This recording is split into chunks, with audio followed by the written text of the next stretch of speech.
Praise the lord. నా ప్రియమైన దేవుని సంగమై ఎలా ఉన్నారు? నా ఆరోగ్యం కొరకు, నా పరిచర్య కొరకు ప్రార్థన చేస్తూ ఉన్నారా? ఇంతవరకు ఇలాంటి వీడియో ఎవరు చేసి ఉండరు. ఫస్ట్ టైం నేను ఈ వీడియో చేస్తూ ఉన్నాను. దేవుణ్ణి కాకోకుండా దుర్బోధకులను ప్రేమించే వాళ్ళు ఎవరైనా ఈ వీడియో చూస్తూ ఉంటే దయచేసి ఇప్పుడే ఈ వీడియోను స్కిప్ చేసి బయటకు వెళ్ళిపోండి. ఓకేనా?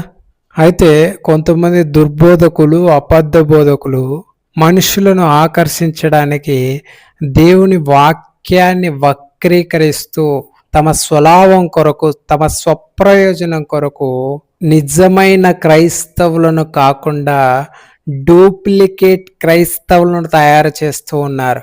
నిజమైన గింజను కాకుండా, నిజమైన క్రైస్తవులను కాకుండా పొట్టును తయారు చేస్తూ ఉన్నారు. డూప్లికేట్ క్రైస్తవులను తయారు చేస్తూ ఉన్నారు. మనుషులను ఆకర్షించడానికి ఇలాంటి దుర్బోధకులు ఏం చెప్తా ఉంటారు అని అంటే, దేవుని వాక్యాన్ని వక్రీకరించి మీకు స్వస్థతలు కలుగుతాయి, మీకు రోగాలు తగ్గిపోతాయి, మీకు ఉద్యోగాలు వస్తాయి, అంటే మీకు కుటుంబ సమస్యలు పోతాయి.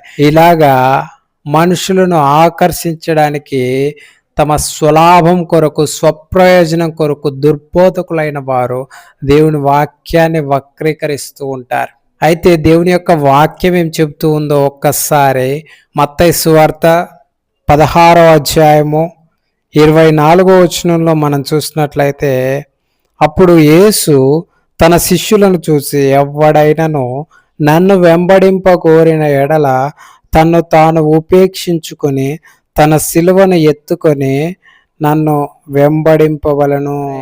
ఇక్కడ ప్రభువైన యేసుక్రీస్తు వారు ఎంత స్పష్టంగా ఏం మాట్లాడుతూ ఉన్నాడండి. నిన్ను నీవు ఉపేక్షించుకోవాలంటే నేను నీవు కాదనుకోవాలి. నీ సిలువను ఎత్తుకొని, అంటే శ్రమనెత్తుకొని నన్ను వెంబడించాలి అని చెప్తూ ఉన్నాడు. దేవుడే ఎంతో స్పష్టంగా చెప్తూ ఉన్నాడు, నన్ను వెంబడిస్తే మీకు శ్రమరా బాబు అని.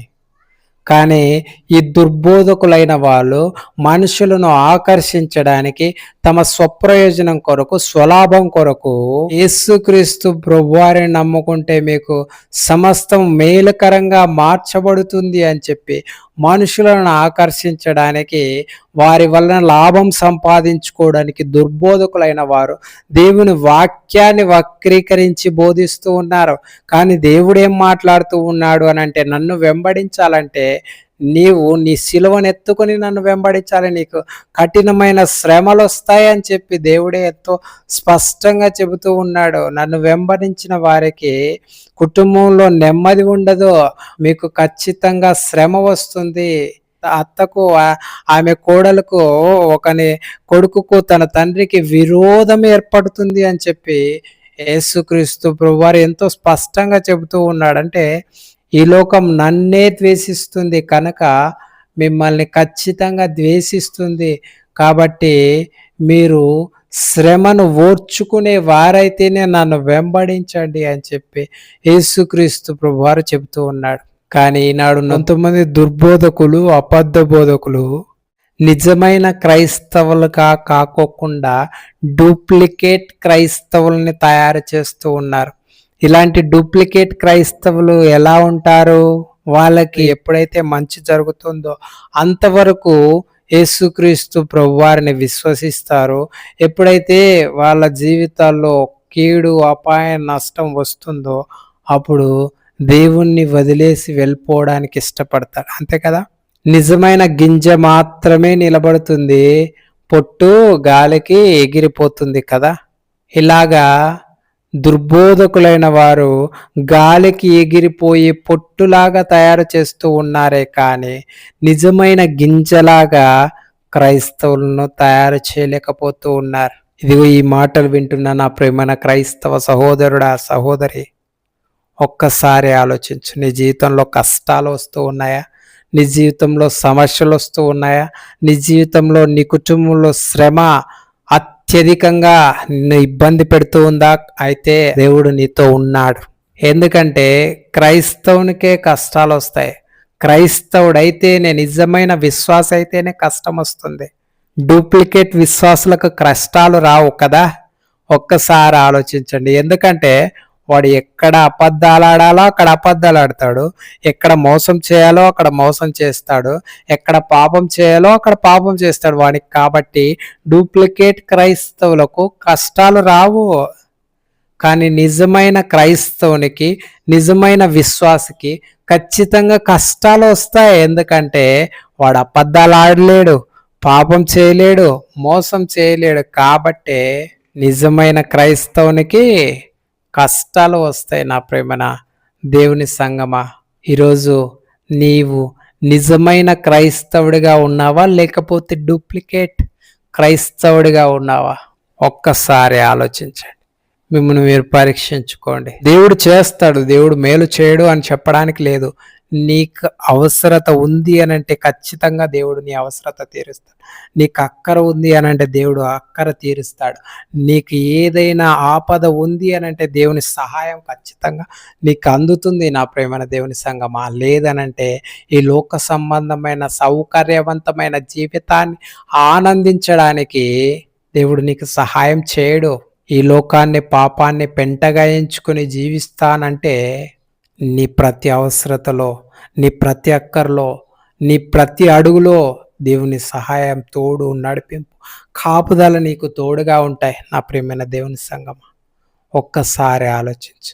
ఈరోజు కష్టాలని ఓర్చుకుని అపోస్తులుడైన పౌలు, పేతురులాగా అపోస్తులుడైన పౌలు ఎన్నిసార్లు రాళ్లతో కొట్టబడ్డాడు, ఎన్నిసార్లు కర్రలతో కొట్టబడ్డాడు, ఎన్నిసార్లు పడవ పగిలిపోయి ఆహారం లేక కొట్టి, ఒకసారి అయితే ఆయనను భయంకరంగా చావు కొట్టి ఊరవతలకి గవిని వెలుపలికి ఈడ్చి పారేస్తూ వచ్చాడంట, ఒక శవాన్ని ఈడ్చి పారేసినట్టు.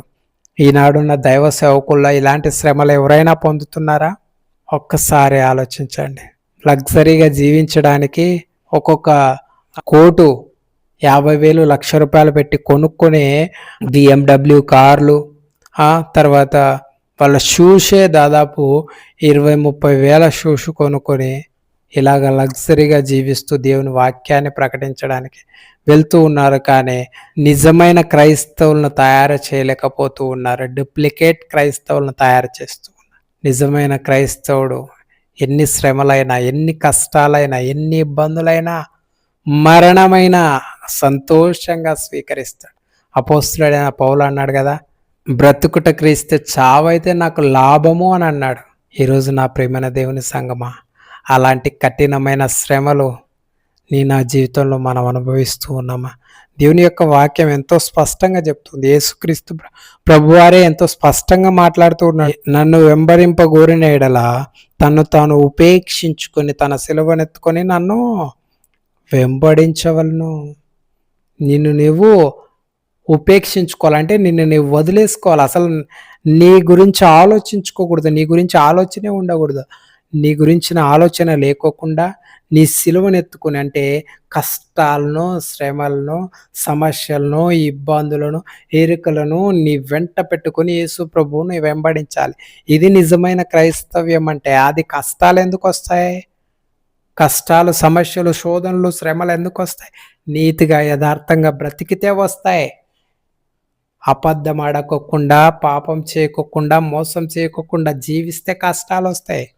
మోసం చేసేవాడికి, అబద్ధాలు ఆడేవాడికి, పాపం చేసేవాడికి కష్టాలు రావు. నా ప్రియమైన దేవుని సంగమా, కాబట్టి దయచేసి జాగ్రత్తగా ఉండండి. ఇప్పటికైనా మీ హృదయాన్ని పరీక్షించుకోండి. మీరు నిజమైన క్రైస్తవులుగా ఉన్నారా, డూప్లికేట్ క్రైస్తవులుగా ఉన్నారా? ఒక్కసారి ఆలోచించి, ఒక్కసారి నా జీవితాన్ని చూడండి. గత 9 సంవత్సరాల నుంచి ప్రతిరోజు ఈ శరీరంతో, అనారోగ్యంతో పోరాడుతూ నా దేవుని యొక్క పరిచర్యలో నేను ఎంతో ధైర్యంగా ముందుకు అడుగులు వేస్తూ, ఎంత భయంకరమైన శ్రమ అంటే, ఎంత భయంకరమైన కష్టము అని అంటే, నా ప్రియమైన దేవుని సంగమా, నిజంగా నేను చెప్పగలను, ఇలాంటి పరిస్థితుల్లో ఏ ఒక్క వ్యక్తి ఉన్నా ఖచ్చితంగా ఒక్క క్షణం కూడా సంతోషంగా ఉండలేడు.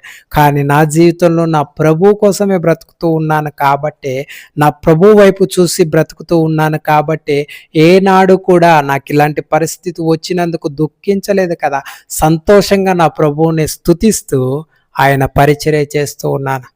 ఇది కదా నిజమైన క్రైస్తవుని యొక్క ధైర్యం, ఇది కదా నిజమైన క్రైస్తవుని యొక్క గుణ లక్షణం. ఒక్కసారి ఆలోచించు నా ప్రియమైన దేవుని సంగమా. ఇలాంటి పరిస్థితి నీకొస్తే నీవింత ధైర్యంగా దేవుణ్ణి స్తుతించగలవా? అలా స్తుతించగలిగే విశ్వాసం నీ జీవితంలో నీవు కలిగి ఉంటేనే ప్రభువు నిన్ను బట్టి సంతోషిస్తాడు. ప్రభువు నిన్ను బట్టి ఆనందిస్తాడు. అలాంటి విశ్వాసం నీ జీవితంలో నీవు కలిగి ఉన్నావా? ఒక్కసారి ఆలోచించు. నా ప్రియమైన దేవుని సంగమా, మిమ్మల్ని మీరు పరీక్షించుకొని సరి చేసుకోవాల్సిందిగా ప్రభువు పేరిట ప్రేమపూర్వకంగా మనవి చేస్తూ సెలవు తీసుకుంటూ ఉన్నాను. Praise the lord.